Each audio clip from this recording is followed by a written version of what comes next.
Ito ang latest trendy. Viral at trending ngayon sa mundo ng social media ang di umano'y balitang. Isang mainit-init ngunit malaman na balita na naman ang pag-uusapan natin na ngayon kung saan ay matapos ang matagal na pananahimik, finally Andrea Brillantes nagsalita na.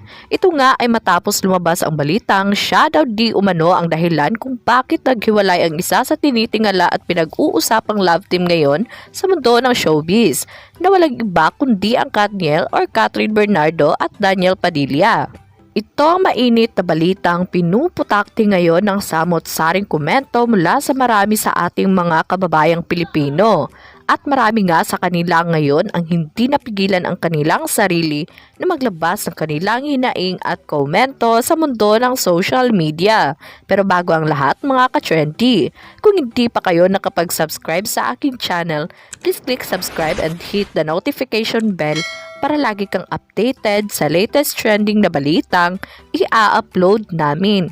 At yun na nga, viral at trending ngayon sa mundo ng social media ang di umano'y balitang walang pagdadalawang isip at buong tapang na sinagot ng isa sa pinakasikat na child star actress na walang iba kundi si Andrea Brillantes ang lahat ng katanungan at akusasyon sa kanya patungkol sa very controversial na hiwalayan ni Daniel Padilla at Catherine Bernardo.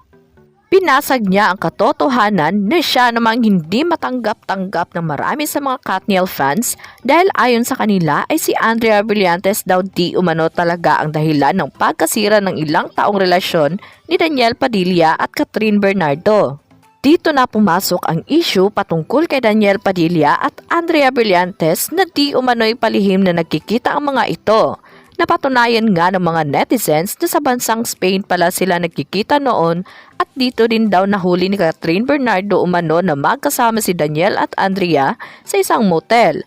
Ito na din umano ang naging hudyat para tapusin na ni Catherine ang kanilang relasyon ng aktor na walang iba kundi si Daniel Padilla. Samantala, sa pagputok nga ng balitang si Andrea Brillantes ay binuntis di umano ni Daniel Padilla ay marami umano ang galit na galit ngayon sa young actress. Sa pagputok nga ng balita ng actress na walang iba kundi si Andrea Brillantes ang tinutukoy sa lumabas na blind item nitong mga nagdaang araw lamang at sinasabing si Daniel Padilla ang sinasabing ama ng pinagbubuntis nito at maraming fans ng Katniel ang mas nagalit kaysa actress na walang iba kundi si Andrea Brillantes ngayon. Halos matadtad nga ng bash ngayon ang aktres sa mundo ng social media at karamihan pa ay below the belt na ang ginagawang panghuhusga kay Andrea Brillantes.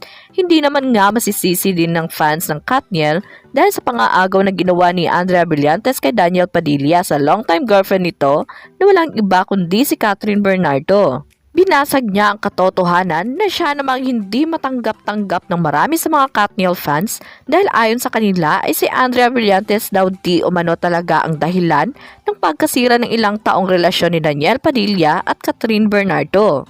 Kaya naman nang lumabas nga ang balitang ito ay umani agad ng samot-saring komento mula sa marami sa ating mga kababayang Pilipino.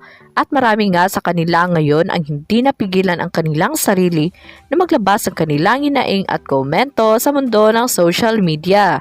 And it posted, quoted, "My heart goes out to a woman who is hurting from a relationship that ended. Catherine, masakit, iiyak ka pa in the process but I am sure just as every woman or human being went through an unsuccessful love story.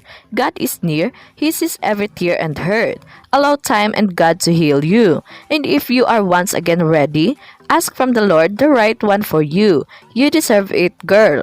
Love you, Kat, even though we do not know each other." Showbiz personalities should be role models and be responsible of their actions. Dapat those who do immorality should no longer be trusted. Kat is obviously the winner. I admire her courage, composure, and her appreciation to Daniel of their long years of relationship. She still preserved her dignity and value despite being cheated several times. It is obvious she deserves a better partner and I am very sure that she can find one. Good luck na lang kina Daniel and Andrea. Sana man lang maging apologetic kayo and stop defending the damage you both done. Mas mabuti kung mabuntis si Andrea para naman may ma-realize siya kasi nagmamadali siya lagi sa pag-ibig. Kung totoo mang sila ni Daniel, Huwag mo na magpapakasaya, hindi di ka pa pinapakasalan. Marami ka pang pinagdadaanan na pagsubok, lalo na sa career mo at sa career ni Daniel. Wish ko lang naman, i-maintain ninyo ang kinang kasi nasangkot kayo sa issue. What if mawala ng kinang ang isa sa inyo? Magugustuhan niyo pa kaya ang isa't isa? Halimbawa, papangit yung isa sa inyo kasi mawawalan na ng career. Mag-isip-isip mo na bago love life. Di lahat ng love life, puro saya, alam mo yan. Napakaganda ni Kat at napakasimple. Kaya malayo pa ang kanyang mararating, huwag mong pag-aksayahan ng luha ang isang taong napakayabang na manuloko pa. Tadhana na siguro ang gumawa ng way para di ka mapunta sa angkan nila di bagay sa'yo. Higit pa sa kanya ang magkikita mo, darating ang isang araw baka matawa ka na lang sa naranasan mo sa lalaki na yon.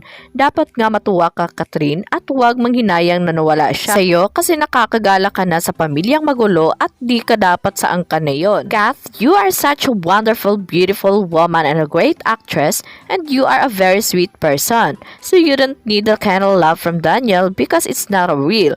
But you received an award last night from International Award from Shawl and I was so proud of you. And you look amazing and beautiful, love you, Kath. Anyway, walang mawawala kay Katrin dahil siya ang inagabyado. Ang Diyos di siya pababayaan dahil mabait na tao si Katrin.